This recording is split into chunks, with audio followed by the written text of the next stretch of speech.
Not every smile is a sign of kindness. And not every friend is rooting for you to win. In life, you'll meet people who look you in the eye, speak gently, even celebrate your victories, all while carrying a quiet, poisonous wish that you fail. They don't show it openly. Instead, it leaks out in subtle ways, in a compliment that feels more like a cut, in a glance that lingers too long, or in the eerie silence after you share good news. Carl Jung, one of the most influential psychologists of the 20th century, had a term for this hidden side of human nature: the shadow.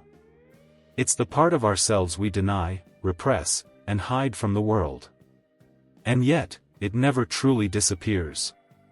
It finds ways to slip through the cracks. Sometimes, the person smiling at you is wearing what Jung called the persona, a carefully crafted social mask designed to look pleasant, polite, and safe. But beneath that mask, the shadow lurks, carrying jealousy, resentment, insecurity, or even contempt. And here's the dangerous part. Fake friends often do more harm than open enemies. When someone is openly against you, you can prepare. You know where they stand. But when the dagger comes from someone who smiles as they twist it, you're caught off guard.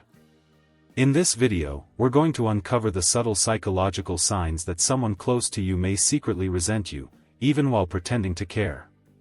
We'll explore why this happens, what Carl Jung's work reveals about hidden hostility, and, most importantly, how to protect yourself without losing your peace of mind. Because once you can spot the difference between a genuine smile and one that hides a grudge, you'll never look at people the same way again. Carl Jung believed that every person carries within them a shadow self, the parts of our personality we deny, reject, or push deep into the unconscious. This shadow can hold our darkest impulses: jealousy, resentment, suppressed anger, and even quiet hatred. These feelings don't always mean someone is a bad person, they're simply a part of human nature. But here's the thing, because society teaches us to be polite, agreeable, and nice, many people will never openly admit to these emotions. Instead, they put on a social mask, which Jung called the persona. This persona is a carefully designed version of ourselves that we present to the world: the friendly coworker, the supportive friend, the attentive neighbor. On the surface, it's charming and agreeable. But it's not always the truth. The purpose of the persona is survival. We wear it to fit in, avoid judgment, and maintain relationships, even if those relationships are built on unspoken tension. Someone may secretly resent your success, but congratulate you anyway. They might feel competitive, but laugh at your jokes and pretend to be on your side. Why? Because open hostility is risky. It burns bridges, invites conflict, and exposes vulnerabilities. So instead, hidden resentment hides behind fake warmth. And here's where it gets dangerous: you can defend yourself against an enemy you can see. You can't defend yourself against one wearing a smile. Fake friendliness is often more harmful than open dislike because it confuses you. It creates a false sense of safety, making it easier for someone to subtly undermine you without you realizing it. This could be through passive-aggressive remarks, gossip behind your back, or withholding support when you need it most. Jung's insight is clear: to navigate human relationships wisely, you must look beyond the mask and learn to read the silent signals that reveal what someone truly feels. Have you ever received a compliment that left you feeling uneasy? Something that sounded nice, yet carried a sting? "You look great, for your age." "Wow, I didn't expect you to pull that off." That's actually a smart idea, coming from you. Carl Jung would call this a moment when the shadow slips through the cracks. The shadow, filled with jealousy, competitiveness, and unspoken judgments, can't always be perfectly contained behind the social mask. And when it leaks out, it often takes the form of passive-aggressive speech, words that disguise hostility as kindness.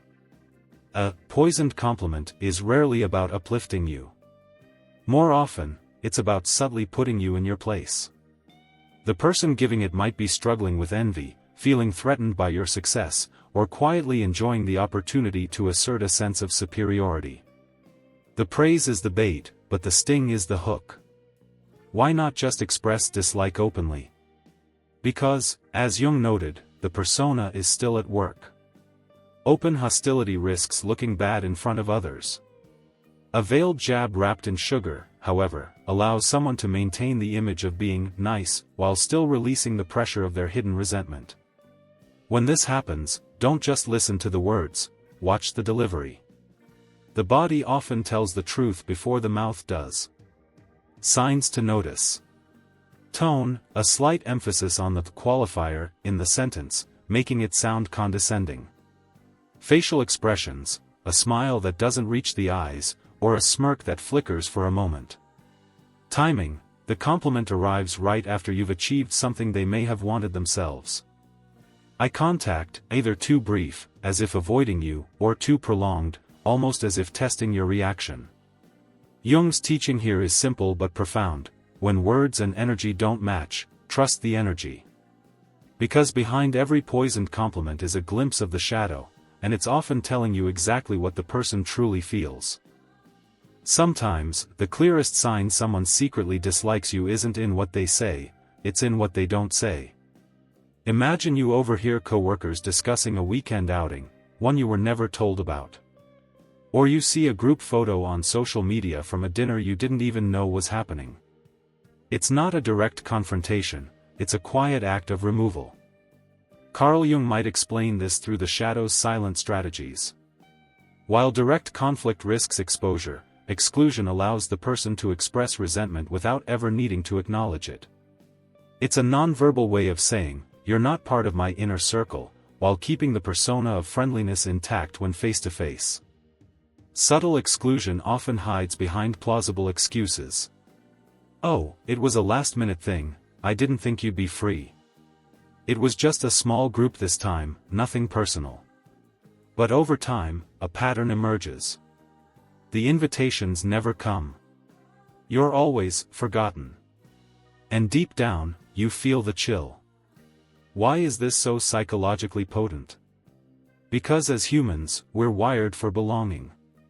Being deliberately left out triggers deep emotional pain, something Jung would say awakens our own shadow responses, like insecurity, suspicion, or even retaliation.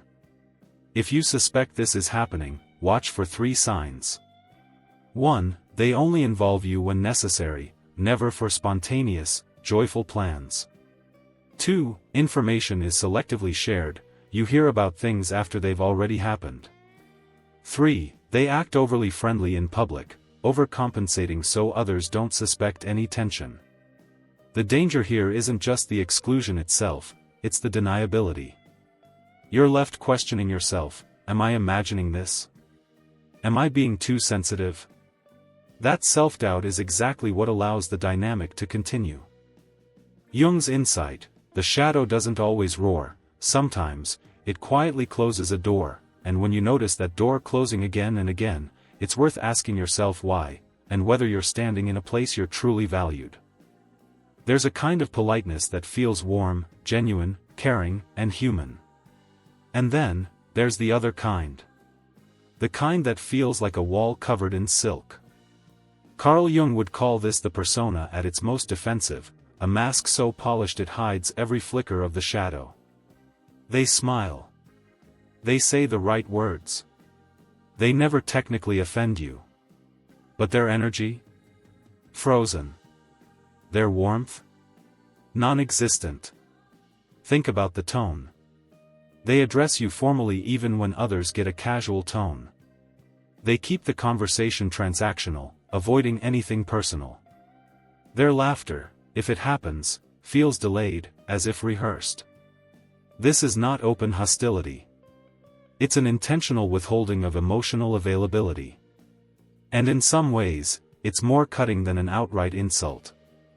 Because we feel connection not just in words, but in micro-expressions, eye contact, vocal warmth, relaxed posture. When all of that is missing, the body knows something is wrong, even if the brain can't quite prove it. From a Jungian perspective, this is a shadow management tactic. People who secretly dislike you often maintain an appearance of civility to protect their public image, but the unconscious cannot help leaking through. The absence of warmth is their silent confession. The danger of this dynamic is that it breeds emotional gaslighting. If you call it out, you'll hear, "I'm always polite to you, what more do you want? You're imagining things, I've never been rude." And technically, they're right. They haven't been rude.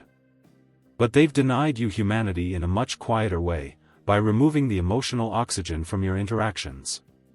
Jung might say, what is withheld is sometimes more revealing than what is expressed. Politeness without warmth is like light without heat, it illuminates nothing, and it cannot sustain life. Picture this. You're struggling with something, maybe a work project, maybe moving heavy boxes into your new place. They step in, smiling. "Here, let me help you." At first, you feel relief. Gratitude. But then, something shifts. They sigh just a little too loudly as they lift the box. They mention, in front of others, how heavy it was. They laugh and say, "I don't know how you manage without me." It's help, with a hook in it. Carl Jung would say this is the shadow leaking through the guise of benevolence. The conscious mind tells them, "I'm being nice. I'm helping." But the unconscious shadow whispers, "Let's make sure they feel small while we do it." It's a performance. A strategic gift that costs you pride instead of gratitude. The truth is, people who secretly resent you will often use help as a way to assert dominance, as if to say, "I'm above you. You can't function without me." The giveaway is in the aftertaste. True help leaves you feeling lighter, respected. Backhanded help leaves you feeling indebted, diminished. They may remind you repeatedly of what they did for you. Frame your achievement as impossible without their intervention. Insert themselves into your victories so you can't own them fully. And when you pull away, they'll paint you as ungrateful. Because in the persona they present to the world, they're the generous helper. The good one. Jung warned that when the shadow is denied, it finds indirect expression. This is exactly that, hostility dressed in kindness, generosity poisoned with quiet contempt. Here's the hardest truth, accepting help from someone who secretly dislikes you is not neutral. It deepens a subtle power imbalance. The more you accept, the more they feel entitled to shape the story of who you are. And sometimes, the strongest move is not to refuse their help, but to make sure they never get the chance to offer it. It starts subtly. They ask how you're doing, but their tone changes when you mention a struggle. Suddenly, they're leaning in, eyes bright, almost hungry. They want details. Not just what went wrong, but how it happened, who else knows, and what it means for you. Carl Jung might call this a shadow-driven fascination with your downfall. On the surface, they're just concerned, but deep down, your failure feeds something inside them. Think of it like this: everyone wears a persona, the mask they show the world. In their persona, they're the supportive friend, the caring coworker, the curious neighbor. But underneath, in the shadow, lies envy, competitiveness, maybe even quiet hatred. And here's the giveaway: they never seem this invested in your victories. When you succeed, they nod politely, change the subject, or give a short, "That's nice." But when you stumble, they want the whole story. It's not always about cruelty. Sometimes it's about validation. If they secretly feel small, your mistakes make them feel taller. If they feel stuck, your setbacks reassure them that no one's truly moving forward. They may even disguise their curiosity as concern. "Oh, what happened exactly? Did anyone else find out? How are you going to fix it?" But pay attention, do they offer solutions? Or do they just linger on the problem, replaying it like a movie they don't want to end? Jung warned that what we envy, we secretly wish to possess, or destroy. In their shadow, your strength is a threat. Your weakness is a relief. The danger here isn't just that they enjoy your low moments, it's that they may quietly root for them. Not with open sabotage, but with subtle negativity, silent non-support, or even planting seeds of doubt in your mind. The best defense? Guard your failures like you guard your dreams. Share them only with those who have proven they can celebrate your wins just as much as they comfort you in your losses. You expect people to vanish when times are hard. But the real shock comes when they disappear at your peak. It's the promotion you've worked years for. The relationship you've finally found peace in. The moment your dream starts becoming reality. You turn to share your joy, and they're gone. Carl Jung understood this well. He spoke of the shadow's reaction to light. When your growth, success, or happiness becomes a mirror that reflects back their own insecurities, they instinctively retreat. Your light doesn't inspire them, it exposes their darkness. In the persona they show the world, they'll say they're busy, swamped, or dealing with a lot right now.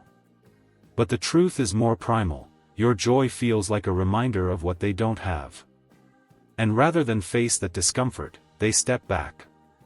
Sometimes, the disappearance is literal: no calls, no texts, no presence.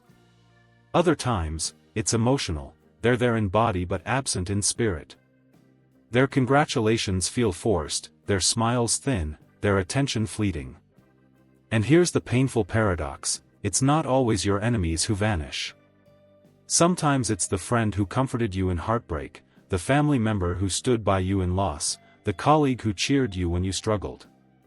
Jung would say that in moments of your triumph, their shadow whispers, "They've moved ahead without you. You're being left behind." This is why some people can only love you in your brokenness. In your high moments, you remind them of the path they didn't take, the courage they didn't summon, the risks they didn't dare. The danger isn't just losing them, it's internalizing their absence as a sign you've done something wrong. You haven't. Some people are meant to be companions in the valley, not witnesses on the mountain. Your victories will naturally sift the crowd, and what's left will be the ones who can stand in both your shadows and your sunlight. Carl Jung believed every person wears two faces. The first is the mask, the persona, the carefully constructed identity we present to the world. It's polite, agreeable, and shaped by what we think others expect from us. This mask keeps us socially acceptable and safe. The second is the shadow, the hidden part of ourselves we often refuse to acknowledge. It holds the jealousy we deny feeling, the resentment we pretend doesn't exist, the selfish impulses we hide even from our own reflection. Emotional camouflage is born in the space between the mask and the shadow. When someone secretly dislikes you, they rarely rip off the mask. Instead, they reinforce it, smiling, nodding, even praising you, while their shadow seethes just beneath the surface. Why? Because admitting their true feelings, even to themselves, would fracture their self-image. This is where projection enters the picture. Instead of confronting their own envy or insecurity, they assign those qualities to you. You're selfish. You're arrogant. You're too sensitive. In reality, these are fragments of their shadow, but pinning them on you allows them to stay the good person in their own mind. Jung warned that projection is dangerous because it blinds both sides. You may start doubting yourself, wondering if their accusations hold truth, while they sink deeper into denial. What makes emotional camouflage so insidious is its subtlety. The tragedy is that some people will wear this mask for a lifetime, never daring to face the raw truth of their shadow. And because of that, they'll never truly know themselves, or you. Recognizing emotional camouflage isn't about calling them out, it's about seeing clearly. When you can distinguish the mask from the shadow, you stop mistaking polite smiles for genuine warmth, and you reclaim your power to decide who truly deserves a place in your life. Carl Jung often reminded us that, what you resist, persists. When dealing with someone who hides dislike behind politeness, the greatest mistake you can make is to meet their shadow with your own. That's exactly what they want, to pull you into their emotional arena where you lose your clarity and start reacting instead of thinking. The first step is recognition without reaction. Awareness itself is protection. You don't need to confront every poisoned compliment or every subtle jab. Sometimes, simply naming it in your mind is enough to stop it from taking root in your emotions. Next is the Jungian strategy: don't feed their shadow. Their covert hostility thrives on drama, defensiveness, and visible irritation. If you respond emotionally, you confirm their narrative about you, a narrative they may have been waiting to prove all along. Instead, keep your communication factual, polite, and minimal. That doesn't mean being submissive or fake. It means you master the art of being civil but unavailable. Speak in clear, neutral tones. Limit personal disclosures. Keep interactions short when possible. In the meantime, strengthen your own boundaries. The stronger your sense of self, the harder it becomes for someone else's projection to land on you. If they call you arrogant, you'll know in your bones whether that's true or simply a reflection of their own insecurity. This requires self-awareness work, regular self-reflection, journaling, even shadow work of your own. Jung would say that the more comfortable you are with your own flaws, the less anyone can weaponize them against you. Remember, your goal is not to expose them or change them. Your goal is to stay in your power, to protect your emotional energy, and to ensure that you, not their unspoken hostility, set the tone for how you live. When you respond with composure, you do more than defend yourself. You silently communicate a truth they can't ignore. Your peace is not up for negotiation. The truth is, you will never fully know the hidden storms inside another person's mind. And sometimes, you don't need to. Carl Jung taught that what we see in others is often a reflection of what's unresolved within ourselves. Those who secretly dislike you are often wrestling with their own shadows, battles you cannot fight for them, and wounds you cannot heal. Your power lies in this, seeing without reacting. To recognize the subtle signs, the way their smile doesn't reach their eyes, the way their compliments carry a sting, the way their silence grows heavy in the room, and yet, to remain unshaken. You don't have to prove yourself. You don't have to defend your worth. You don't have to match their energy. Because the moment you see clearly, you are no longer their target, you are an observer. And an observer cannot be controlled. Mastery isn't about cutting every toxic person out of your life. It's about holding your center when their shadows try to pull you off balance. It's about walking through the storm without letting the rain touch your skin. So, watch quietly. Protect your boundaries. Strengthen your self-awareness. And remember, their opinion of you is just a story they tell themselves to feel safe in their own narrative. You are not here to be liked by everyone. You are here to live in truth, in peace, in your own light. And when you do, no hidden enemy will ever have power over you. If you enjoyed this video, don't forget to like, share, and subscribe to the channel, and be sure to press the bell icon so you never miss our latest insights. Your support helps us bring you more deep, thought-provoking content inspired by Carl Jung's timeless wisdom and modern psychology. I'd love to hear from you, so scroll down to the comments and tell me, which part of this video resonated with you the most? Was there a moment, an idea, or a story that really stayed with you? And if you have suggestions for future topics, drop them in as well. Your ideas and feedback shape the conversations we have here, making this a space where insight meets self-mastery. Until next time, stay aware, stay empowered, and keep growing.